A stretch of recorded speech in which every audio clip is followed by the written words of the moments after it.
I'm with John and JC Billone of NuFlow Services in New York State. You guys are at the WWETT show and you volunteered to come in and do a podcast with us. But I think this should be fun. So John, correct me wherever I go wrong here, but you were a plumber originally. We're going, I'm not judging by age, but we're going back a few years here, probably 20, 30 years ago. More than that. More than that. Yeah. Well, then I'll let you tell us about that. Yeah, so I became a master plumber back in 89. So in 89, you were a master plumber still in New York. Still in Rochester, New York, correct. It's not magic to just become a master plumber. So there's a precursor here. Yeah. Tell me the story about just like what brought you into plumbing, first of all, to start. Yeah, fair question. Grew up in a family plumbing business. So my dad was a master plumber, and because of that, I was able to take the exam, even though I didn't have 10 years of experience, because to ensure the longevity of the plumbing business, they would allow sons and daughters of master plumbers to take the test. That's smart, though. Do they still do that in New York State? They do. That's actually smart, because one of the barriers to entry of plumbing, which is good and bad, honestly, if you're already in the plumbing business, kind of nice. If you want to get into it, you have to be a master plumber, at least in the state of Wisconsin, for a long time. Yeah, I mean, you have to be licensed in order to pull permits and do your work. So my brother and I became master plumbers at a very young age. Even though I went to school for HVAC and still went into the family plumbing business, and worked with my dad for many years, and that's how I got my start in the business.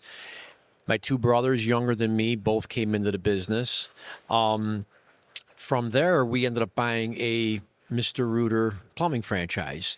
So that was 2000. So I'm going to take you way back further here, because I want to hear the dirt here. Yeah. So you grew up in a plumbing household. I did. Your dad was a plumber your whole time you were a kid growing up. Correct.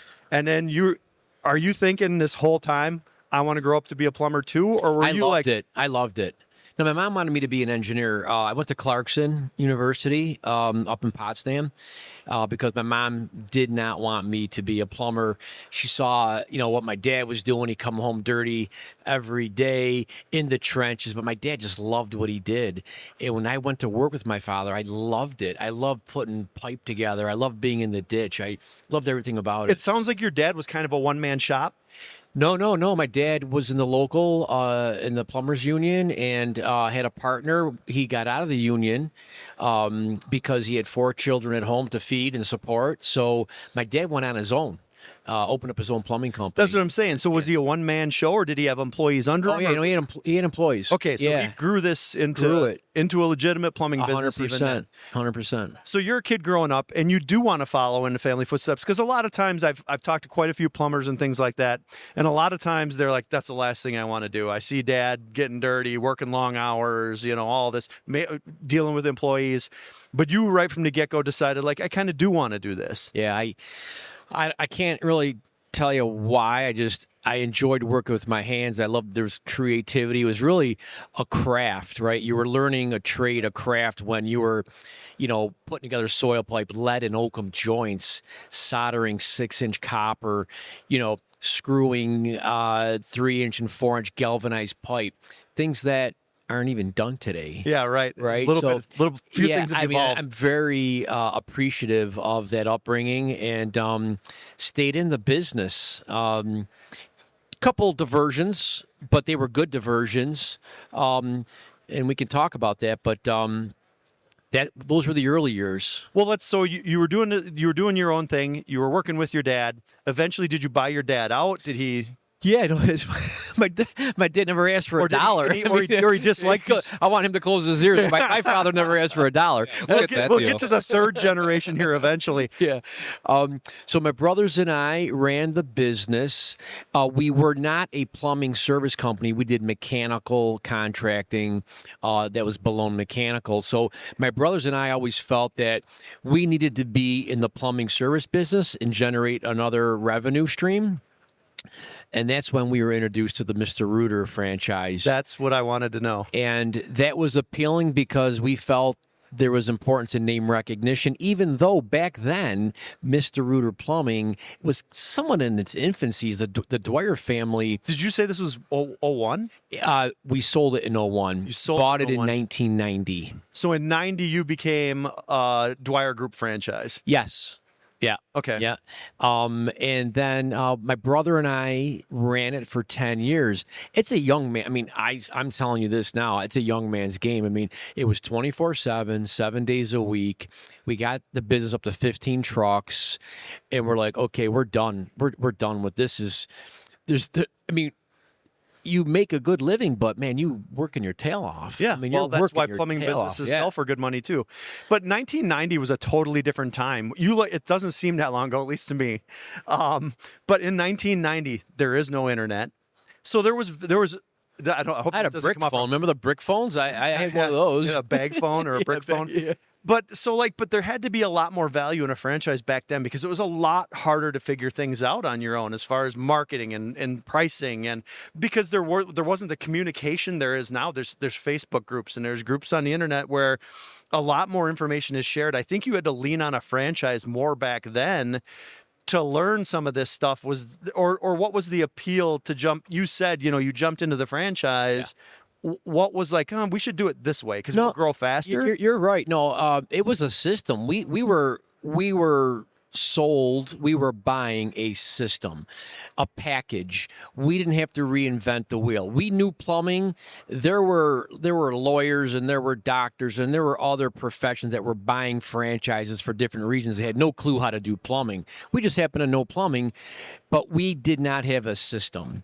We didn't have, because keep in mind, we weren't doing any service work. So we bought the marketing. We bought, the bookkeeping system. We were buying all those things, but ultimately we didn't buy it necessarily to keep it. We bought it because we knew we were going to sell it. So you knew in your head that you were building a business, not necessarily for succession, but.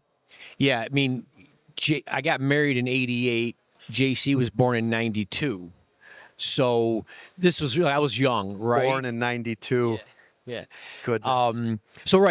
No succession plan as far as a family succession plan at that particular point. And then, we owned it for 10 years and we sold it. So you sold the plumbing franchise.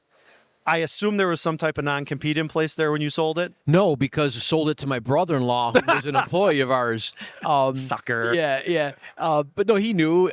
My brother-in-law, Mo, bought the business. He was an employee of ours while we had the company. And at that point, I think I went strictly into real estate development at that point. And we'll talk more, but sold it to Mo, and Mo took off with the business. I think I know where this story is going to go, and I hope I'm right. You said you got into real estate development, and you started to realize that the infrastructure in New York sucked. And then you said there's got to be a better way other than digging all this up. And we did not talk about this beforehand, did we? No. And you said there's got to be a better way than digging all these old pipes up. Am I right or am I wrong? You're not right. You're not right. I wish I could say you were right, but I got much bored. foresight. I don't think you had that much foresight. No, I didn't. I wish I was smarter, but I just was getting bored. I was getting bored in real estate. I got my real estate license at a very early age. I was still in college when I got my real estate license, so I was selling real estate young. And once I left and sold the plumbing business, the Rooter business, went into real estate development and started doing multifamily renovations, which I fell in love with. And all the pipes were perfect, so this did not lead to NuFlow. Yeah, no, they weren't. No, it did not lead to NuFlow. Correct. That's kind of interesting because shortly after we sold Mr. Rooter Plumbing to my brother-in-law, Mo was the third license holder for NuFlow. He saw something I didn't even know about. What year was this? Is early 2000s? Early 2000s. Yeah, so that is early because this show. So I've been coming to this show for about 30 years. Yeah. And the first few shows, there was a little bit of that technology here. It was a lot different. Very small. Yep, very small. There was none of it in Nashville. When the pumper cleaner show, when I used to go in the 90s, was in Nashville. There was me as well, but but it was more of the bursting technology than the relining technology. Okay. So you would have had a lot more of your like TT technology type stuff, where you're actually pulling. Bursting. Yeah, bursting more so than relining. I would say relining, and I'm looking to the audience for some help here because there's someone sitting in there. There was relining in Nashville. I want to say, did we have was Permaliner in Nashville? Yeah, so I think the very end of the Nashville years would have been like late 90s is when in my opinion, it first started to come out. I was had blinders on, didn't see it, didn't know about it. Mo claims he brought it to my attention when I still owned Mr. Reuter, and I don't recall that conversation. And then he went ahead and bought the license for NuFlow back in 2003. Regardless, he was early. The point is he was early. I think a lot of people back in the day, just like anything, this isn't an industry known for its technology. Now, you look around and you'd argue, look at some of the sewer inspection equipment and look at how lining has become. Actually, look around and there's a lot of technology here. But back then, people were always like, plumbing was plumbing. Septic pumping was septic pumping. It's like technology didn't need to be there. So I think people were afraid of it to some degree. Like, you can't just make a pipe new again. And they needed to see it, believe it, let it hold up for now 2 decades, Yeah. I think, in my opinion, that was a lot of it. Yeah, you're right. It was a stretch. I mean, like anything new back then, I think I would still argue that it was new. People enjoy being in their comfort zone. Exactly. So to go outside of that, challenging, I give Mo the credit because he saw an opportunity. Now, he didn't do a ton of pipelining. I mean, he did a job here, he did a job there, and it was another tool in his toolbox. When he fast forward several years, and when he shared with me what he was doing, so that would have been like 2015. That's for me when the light bulb went off. I'm like, wow, that is really cool technology. So my introduction to pipelining was like in 2015. And you would have been a teenager in 2015? You were born in what year again? 92. So I was my first year of grad school. So you were 2015. You were in your 20s. I was in my 20s. So what are you paying attention to the business at this point? No, because he was doing mostly real estate property development, and at that time, for like most of my adolescent, early teenage years, he was mostly in real estate property development. That was, let's call it early 2000s up to 2014, 2015. And I thought that was really cool, really admirable. I remember growing up, in my youngest memories, him coming home late, white shirt, dirty, having just spent a night doing plumbing, right? But then a kind of switch moment where now he was wearing a suit coat to work and slacks instead of jeans. All of a sudden you think your dad is one of the Sopranos. I'm like, what is it? Yeah, exactly. Yeah. And so I was like, oh wow, this is cool. But again, it's just dad doing work, just doing his job. So it didn't really click. So the plumbing knew of it, was really proud of it. My uncles continued to do Billone Mechanical, the mechanical side. So they still stayed in it. My dad's brothers sold Mr. Reuter to my uncle, my mom's brother, his brother-in-law. So plumbing and like the trades were still involved, I would say, like in the family dynamic. But my dad himself was now in real estate property development. I ended up going to college, engineering, had a different path in my mind, but we would always just chat, figure out, okay, what's he up to? What's he doing? My dad, and was always willing to listen, see if there was, an opportunity there. So in 2015, you're in your 20s. The light bulb finally goes on for you. Finally. We got Mo to thank. 20 Absolutely. Years later, we got Mo's been pushing this on you, and you're like, you know what? I think Mo's onto something here. Yeah. So that's at that point, he was trying to offload his plumbing company, Mr. Reuter Plumbing. He bought another 2 plumbing companies. I was starting to get tired of real estate development. They were 20-year. We did a lot of multi-million-dollar renovation work, big loans. We didn't own anything, right? The banks owned everything. It was like 20-year payback. these weren't flips. We Well, weren't that flipping and real estate got weird. Yeah, yeah. In The I think it market was right around 2015. Am I right? Or was it 08? 08. 08, Yeah, yeah. 08. But I loved what I was doing. I just kind of got tired of doing it, and I saw the market changing, and I'm like, okay, I need to do something different. And it was at that point where Mo and I kind of came together. He was looking at selling his businesses. I was looking to figure out what I was going to do next, and because he was looking at selling his company, which included pipelining, he goes, hey, John, he goes, take a look at my financials. I want to get an idea if you think that I'm getting enough money for my company. I looked at his financials and, in plumbing service, plumbing installs, lining. I'm like, what's lining? Like, what's that all about? He goes, oh, that's the business you wanted nothing to do with, 20 years ago. I'm like, what are you talking about? So it had a pretty good column on his. Well, it was nice, but when he explained it to me, I says, okay, here's an idea. Sell your business, but take out this piece of it. If you want to, we'll start a lining company, exclusive lining. Was he big enough at that time that like VC was looking at buying the business, or was he just kind of pitching this to other plumbers? Other plumbers. So it didn't matter that you took that line. Didn't matter. Ultimately, he sold the Mr. Rooter franchise to his daughter. My niece is running the Mr. Rooter Sounds plumbing like if you want to buy anything, business. you better have the last name. Otherwise, you're not gonna get your she's paws here. on it. She's actually at the show, walking around. Aubrey is their last name. Aubrey, she's looking for a pump truck. Yeah, she's looking for a pump truck. So in 2015, Mo and I decided to. So he had bought the NuFlow license. So we then got permission to use NuFlow in our name, and we created NuFlow Services of Upstate New York. So people think that we are NuFlow corporate. We're not. It is a little confusing when I was doing my research on this podcast, and I quickly deduced that you weren't, but right. Yeah, no, we're sole proprietors of our business in Upstate New York, and we've been now. Well, let's talk about the lining. I mean, let's get to it. So the reason I assumed it maybe came out of the real estate is I had a really cool podcast with a guy out of Wisconsin who was a real estate guy, but he was that Sewer Ninja? Yeah. Yeah, we met him last year. He did a talk, and I loved the talk. So last year, WWETT show, I wasn't even working with my dad. I was doing my old job and knew I was looking for something different. My dad was like, hey, come to the WWETT show, get exposure, get experience, exposure to the industry. I think he had a session last year, right? I did have a session. We attended it.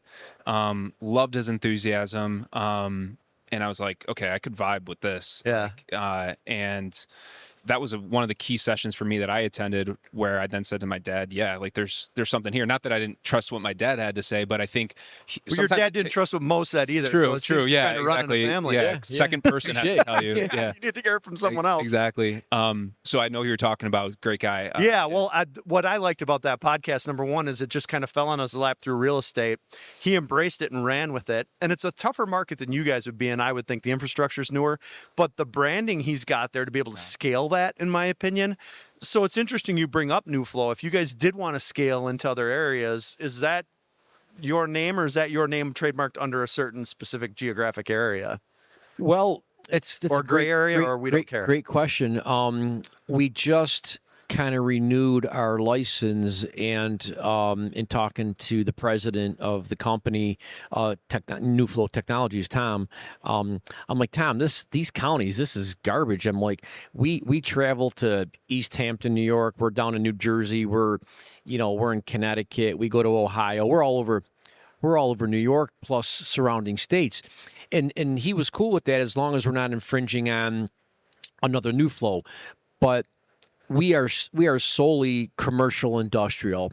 Okay. And so we really get in some complex jobs, and there's nobody really close to us. NuFlow's happy to pass us jobs because they know they can count on us. So there's 2015 is when you finally, what you just mentioned, you weren't even doing this last year. No. What were you doing before this? I was working at an education technology company that a friend from high school started in 2019. Startup. I was pre-COVID, first employee. Long story. I'll make it short. Moved to Michigan. lived there for about a year with the two founders of the company, building it. During COVID, we moved the company to New York City, and I was living there for about 5 years, doing sales, selling into colleges, working with presidents, provosts, completely different industry than I even had started post-college. And obviously, this is a very different industry. So I like change, I guess. I like challenge. And I was looking for something different. I didn't know what that was going to be.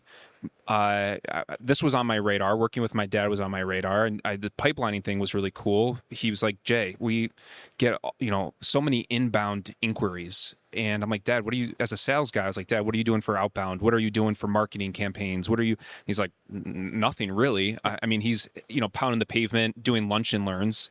And those pay off. And 2 years later, everything seems like it's coming in. I'm like, wow, we could really pour some gasoline on this fire. Right. And that's when I was like, attended the show, and I was like, all right, let's do it. I want to Well, learn more. it's interesting because I see a really cool dynamic here. It's like, again, we talked about why did you have to jump into a franchise? Because you just didn't know what you didn't know back then, and you were getting guidance from a franchise. And even now, it's like, again, I've been doing this since I started here in '97. I had done the Navy, then college, and then I came here. And I just think about, like, I came in fresh to this business, and at the time, we owned this show at the time, Right. and we sold it about 10 years ago. And I came in with a fresh perspective, and a guy at the time was like, oh, this is the new kid, he's pouring gas on the fire. Well, now I feel like I got to talk to a new kid. Because, like, it's weird. It's like time does pass you by and you don't understand the AI and you don't understand some of the new marketing methods or how the younger generation is finding services, whether it be commercial or residential. So I think it's smart to enlist JC. Well, to look yeah, at it from I mean, a new perspective. I was beyond thrilled when he showed interest in what we were doing. That that youth and the mind and how he processes, and we don't need to get into it, but I had a deal on the table to sell the company a few years ago. Me and Mo were selling the business. So Mo is still a partner? He's retired now.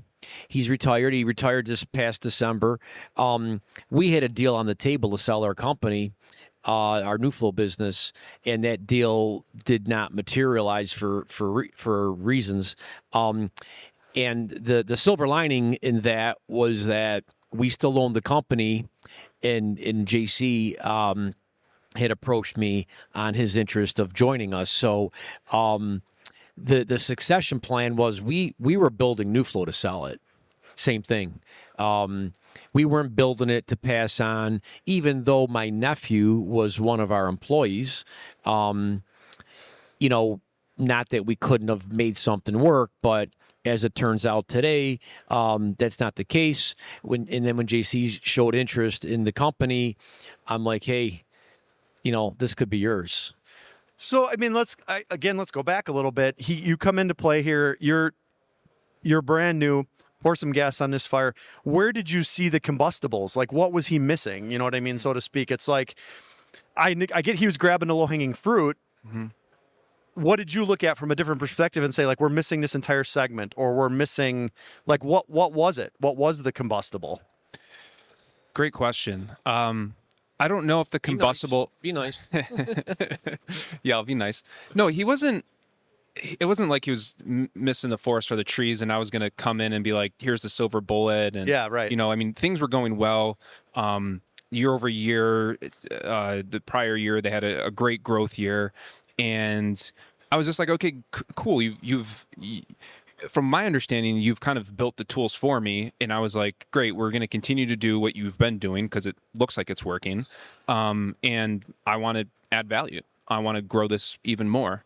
And so I wouldn't say there was anything. I think I came in learning more about the business, the first month. It was basically like, okay, what is the low-hanging fruit from my brain, right? What's the knowledge gap, things that my dad's not even on his radar, and how can I add value? And, my title is technically Director of Sales and Business Development. And what I quickly realized is I need to spend a lot more time in business development than I do in sales, meaning process, systems, trying to build scale at a small company of 12 employees to what we want to get to started with business development. And so for the past, let's call it 10 months, as long as I've been at the company, it's really been focused on business development. How do you improve repeatability, durability of the company, quality of jobs, as simple as to guys coming back and, debriefing a job that maybe went wrong. And so there wasn't anything, it was more so me taking maybe the first month to understand the culture, the ways of working, what we do today, and me saying, how can I bring some of my knowledge from, the startup that I worked at with 20-something-year-olds and bring maybe some different ways of working to make us more efficient, and bring maybe this pipelining company into the 21st century, which is my non-nice comment. So what does the crystal ball look like in something like that? I mean, how long does it take to scale this to the place you want it to be? You just said 12 employees. Yeah. I mean, do you want it to be 20 employees, 40 employees, 50 employees? It doesn't matter how many employees we have. We have certain revenue goals. Like, what's the crystal ball on that? Well, I mean, I've always been about controlled growth but I have not always been about profitability. We're going to cover this tomorrow in our session a little bit. Growth means different things to different people. As I get older, I am solely focused on profitability. At Billone Mechanical, we were 50 guys, $10 million company losing money. So, what sense does that make? Well, right? And sometimes growth comes with expenses that you get is less profitability. Yeah, you're right. Those weird. It's just I wasn't stages. I wasn't willing to lose money. We worked way too hard to lose money. So we just made a decision internally. We scaled down our company to get it to a place where we can control it and make money.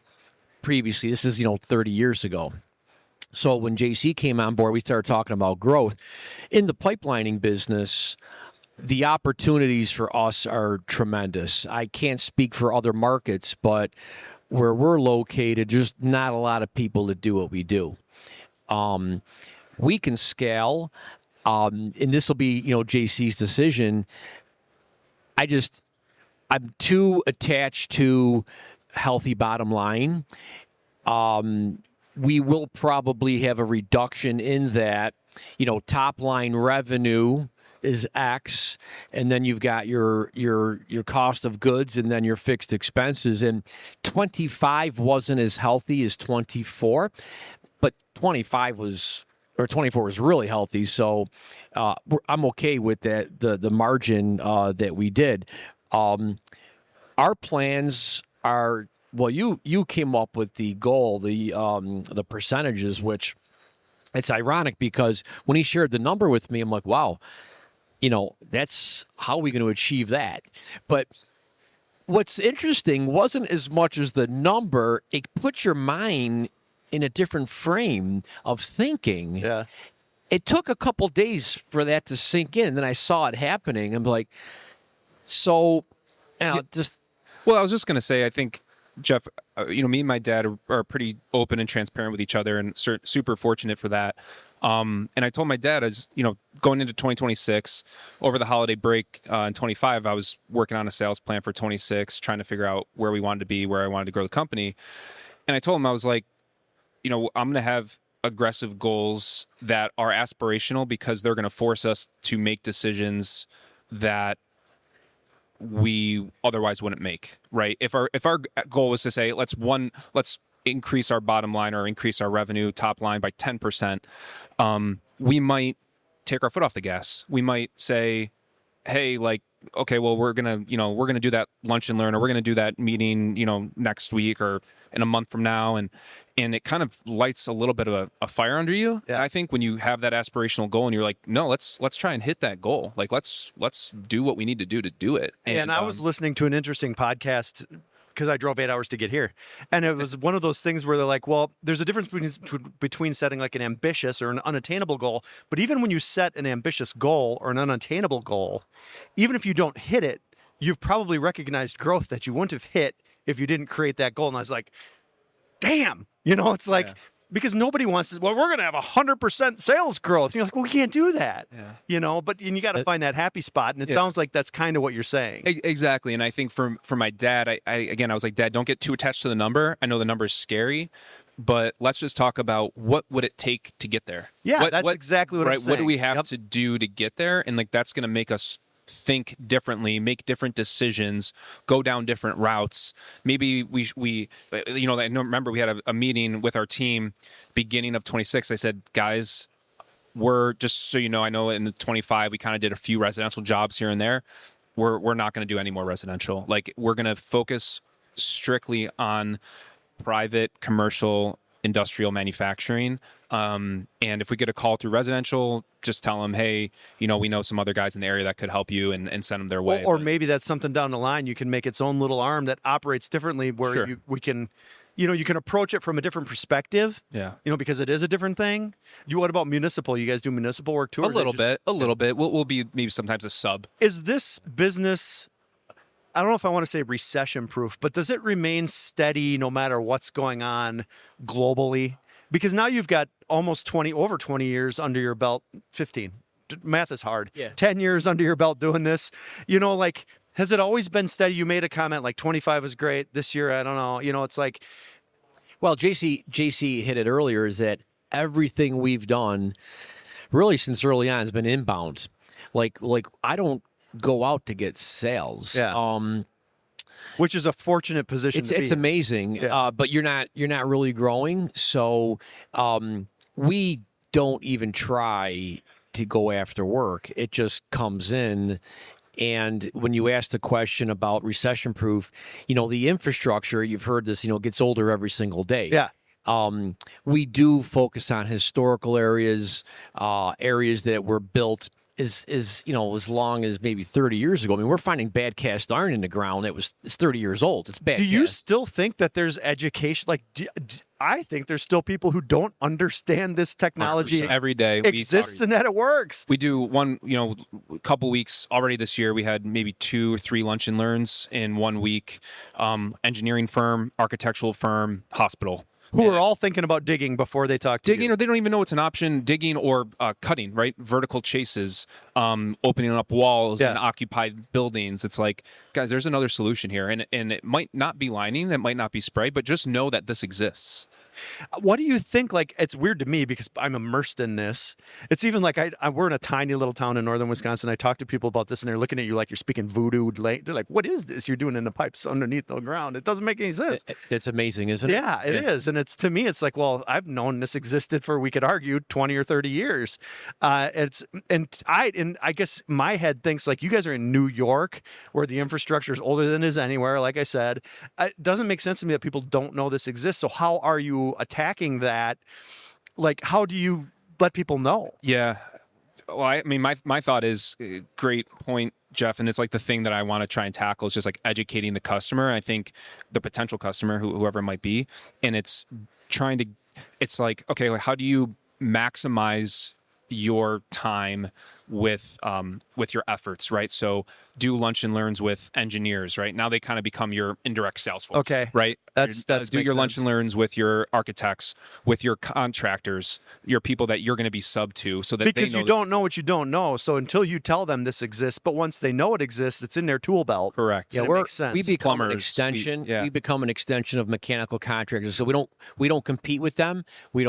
So we don't do plumbing, we don't do mechanical, so there's no threat to call us to do pipelining. So the mechanical contractors, the engineers are amazing. We've become a professional consultant in the lining industry to engineers and architects, because even though they're PEs and RAs, they're not lining people. This is new to them. So we spend the time, we educate them, we write specs, non-proprietary specs, we give them to them, and then we get the phone calls. Hey, would you guys mind looking at this? Hey, would you guys mind looking at that? We don't have time to do outbound because it's all coming in, which is why we're looking for another salesperson. But, it has not been challenging to Well, this is the hard part. We go to a job and we see a freshly dug up floor or a freshly concreted floor, or we see a wall that's been demoed, and we're like, "Oh, we're too late. Yeah. we missed it. Wish we would have talked last week." Right. I feel bad for the customer because had they known, they may not have spent the money digging up this floor. Right. Right. That's the part that it's not so much for us is that, hey, there was a lost job. It's like, you spent There's a better $20,000 on Yeah. digging up a floor that you may not have had to dig up. Sometimes that's the answer, right? We can agree that sometimes you do have to replace a pipe. But our technology, more often than not, will yield a good result for the customer that helps their production schedule, helps their budget financially. There's a lot of factors that go into it. But so when we see that, we like, darn it, we're a little late, and it happens. So to wrap this up, am I fair in saying that you are now building this business for succession 100%. versus sale? Yeah, 100%. Okay, now pretend he's not here. Yeah. What are you building it for? We recently had the conversation, and I told him, like, Dad, given I've already had, I feel like this is my third career so far in my life. I told him, I was like, just know that I'm open to growing this to a point where, if someone approached us at a point in which we were ready to sell, I'd absolutely be willing to have that conversation. I'm not married, don't have any kids.